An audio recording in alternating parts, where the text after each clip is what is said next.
Assalamu alaikum эже. Кандай жакшысызбы? Жакшы. Дем салдырганы келдиңиз. Ооба. Не себеп?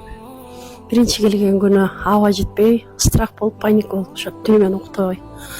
Кыйналып келгенсиз. Кыйналып келгем, аба жетишпей. Ошентип канча кыйналып жүрдүңүз эле мурда?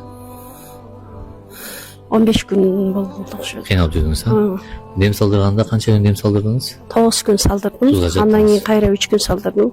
Ошондо 12 күн. Тузда кандай уктадыңыз? Жакшы. Азыр акыбыңыз кандай? Жакшы, шүгүр, Аллахка шүгүр. Айыптыңыз, жакшы болуп калдыңыз. Түш деле жакшы болуп. Түшүңүз бузулуп, дем ала албай кыйналып жүргөнсүз, Ооба, жакшы, шүгүр, Аллах Аллахка шифа шүгүр. берсин. Оорубаңыз.